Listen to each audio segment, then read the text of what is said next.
अरे नीरज भाई कैसे हो? बस भाई ठीक हूँ। आज कैसे इतने दिन बाद ठेले पर आना हुआ? बस भाई कुछ दिनों के लिए बच्चों को लेकर गांव चला गया था और कल ही आया था, और आज बच्चों ने बोलकर भेजा है कि शाम को घर आते वक्त मैं उनके लिए तुम्हारे तवा चिकन और रोटी लेकर आऊं। भाई बड़े दिन हो गए तुम्हारे हाथ का खाए हुए। क्यों नहीं भाई, जरूर लेकर जाओ। कितनी प्लेट पैक करनी है? 3 प्लेट पैक कर दो नीरज भाई बस। और फिर नीरज 3 प्लेट तवा चिकन रुमाली रोटी पैक कर देता है, जिसे लेकर वो आदमी घर चला जाता है। पाल चौक पर 2 ठेले लगते थे। नीरज चिकन और रुमाली रोटी बेचता था और गौरव कबाब और चिकन सूप बनाकर बेचता था। नीरज के ठेले पर भीड़ लगी रहती थी और गौरव के ठेले पर बहुत कम लोग कबाब और सूप पीने आते थे, और जो लोग थोड़े बहुत खाकर भी जाते उनके पेट में दर्द शुरू हो जाता, जिससे उसकी बिक्री बहुत कम होती थी।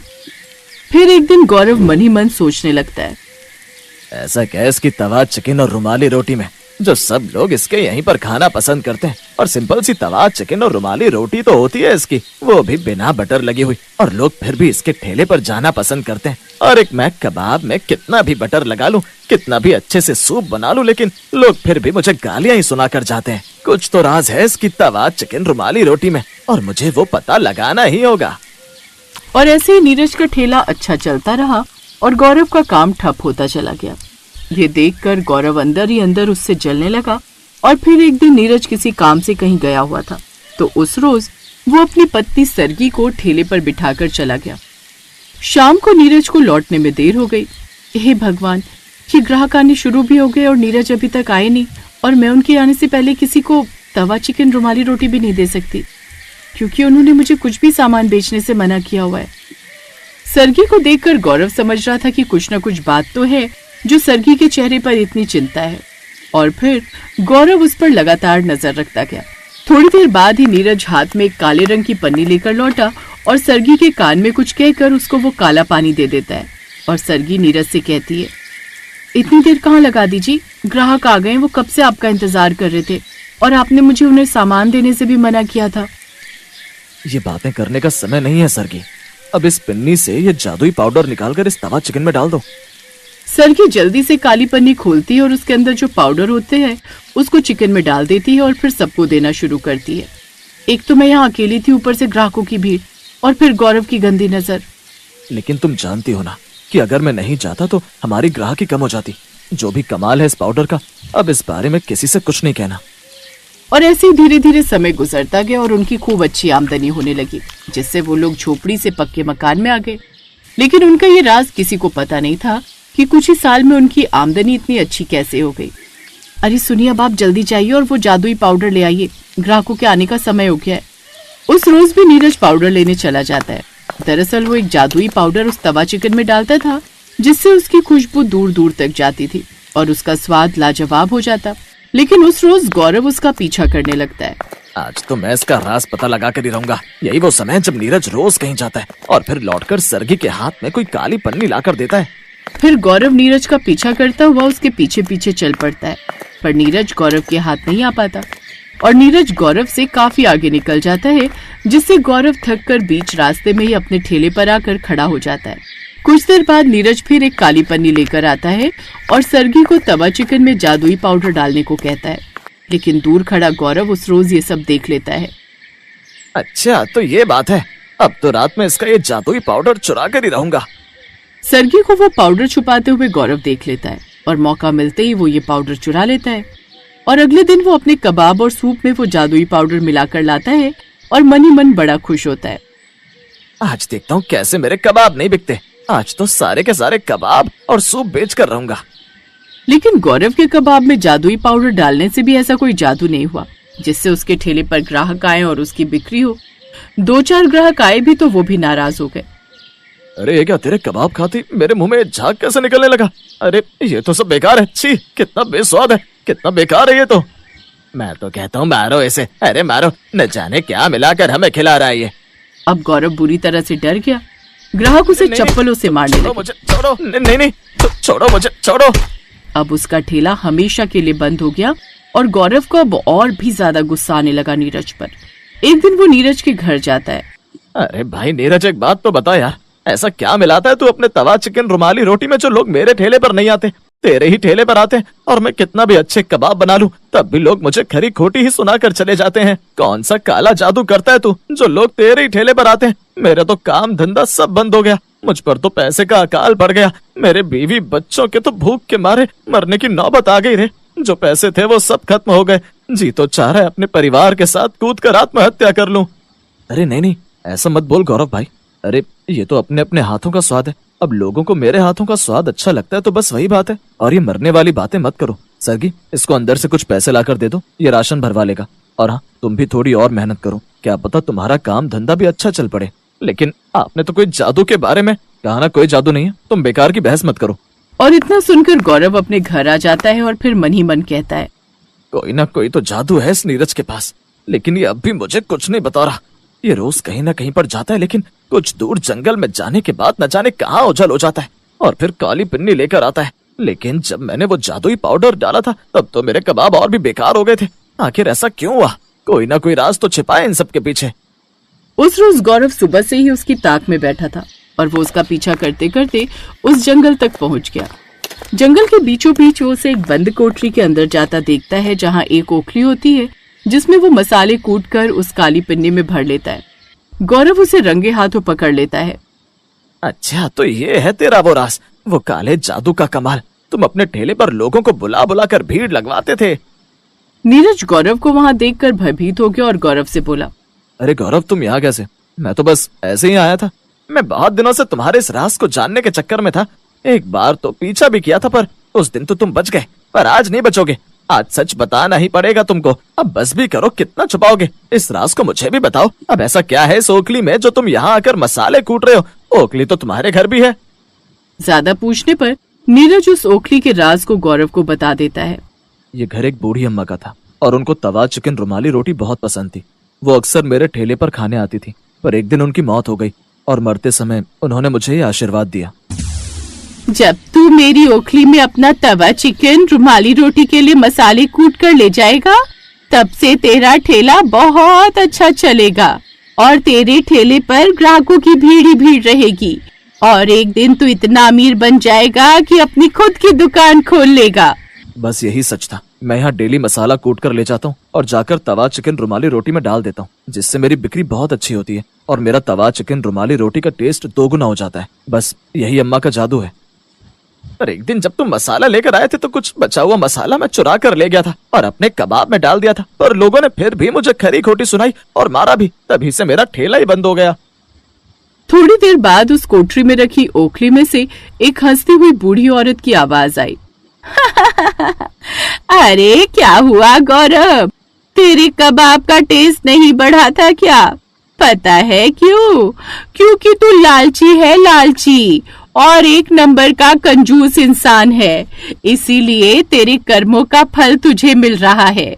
तूने कभी भी भूखे को खाना नहीं खिलाया और हमेशा उनको डांट कर भगा दिया करता था। और एक दिन मैं भी तेरी दुकान पर आई थी जिसे तूने डांट कर भगा दिया था और नीरज ने मुझे चिकन रुमाली रोटी खिलाई थी और उस समय मैं तुम्हें श्राप देकर चली गई थी और नीरज को आशीर्वाद देकर।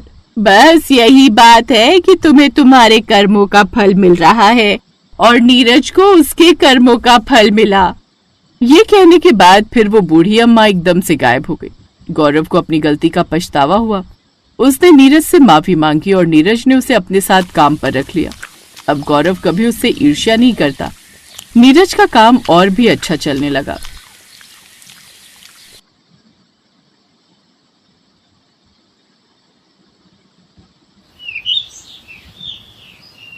सुषमा और सुमन दोनों देवरानी जेठानी के घर आमने सामने थे। जेठानी सुषमा के घर वेज खाना बनता था और देवरानी सुमन के घर नॉनवेज बनता था। जब भी सुमन के घर नॉनवेज बनता तो उसकी महक सुषमा के घर तक जरूर पहुंचती थी, जैसे आज पहुंच रही थी। दीपक, सुमन चाची आज खाने में क्या बना रही हैं? बहुत खुशबू आ रही है। रिंकू भैया, वो मम्मी आज चिकन बिरयानी बना रही हैं। आज हम सबका चिकन बिरयानी खाने का मन था, इसलिए। चिकन बिरयानी का नाम सुनकर रिंकू के मुंह में पानी आ जाता है। तभी सुमन आंगन में आ जाती है। चाची जी, आपने चिकन बिरयानी बनाई है? हाँ, बस बना कर ही आई हूँ, खाओगे? पर मम्मी ने तो राजमा चावल बनाए हैं। छोड़ो ना, राजमा चावल तो हम रोज ही खाते रहते हैं। हाँ चाची, मैं बस अभी हाथ मुंह धोकर आता हूँ। चाची मैं भी आ जाऊँ? हाँ हाँ, क्यों नहीं, तुम भी आ जाओ। मैंने बहुत सारी चिकन बिरयानी बनाई है, सब मिलकर खाएंगे। रिंकू और गिन्नी दोनों सुमन के घर खाना खाने के लिए जाने लगे। तभी सुषमा ने उन्हें रोक दिया। तुम दोनों कहाँ जा रहे हो? खाना नहीं खाना क्या? नहीं मम्मी, मैं और गिन्नी चाची के घर जा रहे हैं। उन्होंने अपने यहाँ चिकन बिरयानी बनाई है। ये राजमा चावल हम कल खा लेंगे। तुम दोनों की रोजाना की आदत है, जब खाना ही नहीं होता तो बनवाते क्यों हो?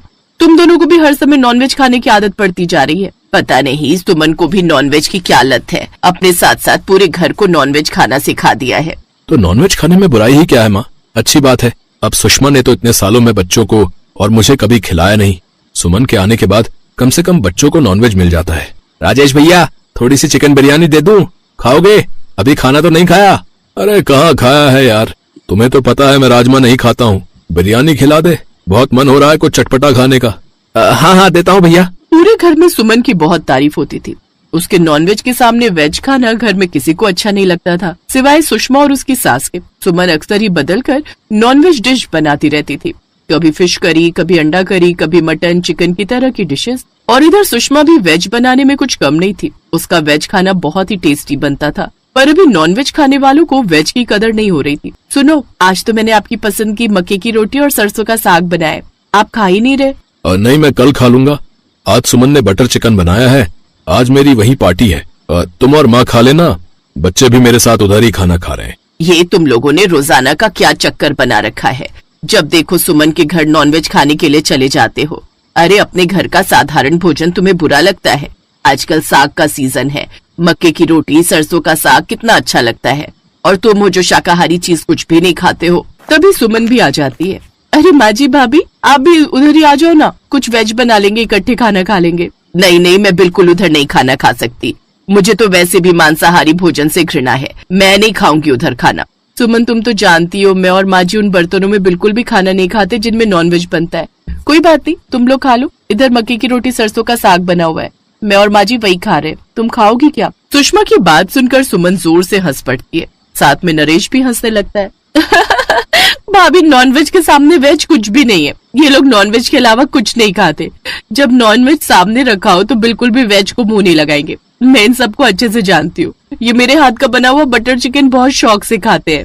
भाभी, अब आप भी वेज बनाना छोड़ दो, नॉनवेज खाना शुरू कर दो। उस दिन पहली बार सुषमा को बहुत बुरा लगा, उसका दिल बहुत दुखा। अब उसने खाना बनाना बहुत कम कर दिया। उसे पता था कि अगर वो शाकाहारी खाना बनाएगी तो कोई नहीं खाएगा, सब मांसाहारी खाना ही खाएंगे। वो बस अपनी सास और अपने लिए वेज खाना बनाती थी। सुषमा ने सुबह का नाश्ता बनाना भी बंद कर दिया। मम्मी, आज आपने नाश्ता नहीं बनाया? नहीं, अब मैं कोई नाश्ता नहीं बनाया करूंगी। तुम्हें तो नॉनवेज पसंद है ना, जाओ चाची के घर जाओ और वही नाश्ता करना। क्या बात है, आज कुछ खाने का नहीं? तुम लोग घर पर खाते ही कब हो जो सुषमा बनाए? तुम्हें तो सारा दिन सुमन के घर जाना होता है ना, तो अब वहीं चले जाओ, उसने कुछ बनाया होगा। मम्मी बहुत भूख लगी है, कुछ बना दो। आज मैं कुछ नहीं बनाऊंगी, और आज तो क्या, मैं अब कभी भी आप सबके लिए कुछ नहीं बनाऊंगी। अगर खुद बनाकर खा सकते हो तो खा लो। सुषमा अब अपनी सास और अपने लिए ही खाना बनाने लगी। उसने राजेश और बच्चों के लिए खाना बनाना बिल्कुल बंद कर दिया। अब राजेश और बच्चे बहुत परेशान हो गए। वो सुमन के घर भी बार बार जाकर कुछ खा नहीं सकते थे, वो तो सिर्फ नॉनवेज खाने के लिए बुलाती थी। एक दिन सुमन बहुत बीमार पड़ गई, उसकी तबीयत बहुत खराब हो गई। उसे टाइफाइड बुखार हो गया, इस वजह से वो बहुत कमजोर हो गई और घर के काम नहीं कर पाई। घर में खाना भी नहीं बनता था। सुमन, मैं सुषमा भाभी को बोलता हूँ, तुम्हारे लिए मूंग की दाल की खिचड़ी बना देंगी। नरेश, भाभी तो पहले ही भैया और रिंकू गिन्नी से नाराज है, वो उनके लिए भी कुछ खाने का नहीं बनाती, तो मेरे लिए कैसे बनाएंगी? एक बार बोलकर देख लेता हूँ, या रहने दो, चलो मैं कोशिश करता हूँ, शायद बना लूं। नरेश रसोई में खिचड़ी बनाने लगता है, तभी सुषमा डिब्बे में खिचड़ी भर कर ले आती है। नरेश भैया रहने दो, आप नहीं बना पाओगे, मैं खिचड़ी बनाकर लाई हूँ। सुमन, ये लो खिचड़ी खा लो, तुम्हारे लिए अच्छी है। सुमन बहू, अब कैसी तबीयत है? अब ठीक है, डॉक्टर कह रहा था मैंने बासी चिकन खा लिया, इस वजह से मुझे टाइफाइड हुआ। खाने में खिचड़ी दलिया सब्जियों का सूप वगैरह बोला है। नॉनवेज अभी बिल्कुल मना किया है, क्योंकि आजकल नॉनवेज बहुत खराब आ रहा है। मार्केट में सड़ा हुआ नॉनवेज बेच रहे हैं, इसीलिए वही नुकसान कर गया है। पर मेरी तो वेज खाना बनाने की हिम्मत ही नहीं है। अरे तुम इस हालत में खाना थोड़ी बनाओगी, टेंशन मत लो, मैं और माँ जी सब संभाल लेंगे। तुम कुछ दिनों तक आराम करो, मैं सबके लिए खाना बना दिया करूंगी। नरेश भैया, मैं नॉनवेज नहीं बनाती, आप वेज खा लोगे ना? सुषमा की ये बात सुनकर नरेश ने हाँ में सिर हिला दिया। उस दिन घर में सिर्फ वेज बना, नॉनवेज नहीं। दीपक बेटा, मैं नॉनवेज नहीं बना सकती तो क्या हुआ, मैंने तुम्हारे लिए वेज चाप और शाही पनीर बनाया है। अपनी ताई जी को खाकर बताओ कैसा बना है। सचमुच बहुत टेस्टी है ताई जी। आप तो वेज खाना बहुत अच्छा बनाती हो। ये तो नॉन वेज से भी अच्छा है। तो और क्या, वेज खाना नॉन वेज खाने से बढ़िया ही बनता है। कुछ समय बाद सुमन ठीक हो गई। मैं सोच रही हूँ अब नॉन वेज खाना बंद कर देते हैं। पता नहीं जब से वेज खाना शुरू किया है नॉन वेज खाने का मन ही नहीं करता। हाँ तो जबरदस्ती थोड़ी है, हम भी नहीं खाएंगे, हम भी वेज ही खाया करेंगे। तुम भी अब वेज खाना बनाया करना सुषमा भाभी की तरह। उस दिन के बाद सुमन के घर में नॉनवेज बनना बंद हो गया। अब वो भी सुषमा की तरह वेज खाना बनाती थी। माँ जी, भाभी, आज तो आप मेरे घर में खाना खा सकते हो ना? अब मेरे घर में नॉनवेज नहीं बनता। हाँ हाँ, अब तो मैं जरूर खाऊंगी अपनी छोटी बहू के हाथ का खाना। मैं भी अपनी देवरानी के हाथ का खाना जरूर खाऊंगी। मुझे खुशी है कि तुमने नॉनवेज खाना छोड़ दिया। अब दोनों तरफ जो भी बनेगा हम एक दूसरे को खाने के लिए जरूर देंगे। सुमन को भी बहुत अच्छा महसूस हो रहा था। उसे लगता था कि वो नॉनवेज के बिना रह ही नहीं सकती, पर ऐसा कुछ नहीं था। स्टोरी पसंद आई होगी तो वीडियो को लाइक कीजिएगा। ऐसे और भी मज़ेदार कहानी सुनने के लिए चैनल को सब्सक्राइब कीजिएगा, शेयर कीजिएगा। थैंक यू फॉर वॉचिंग बचपन टाइम।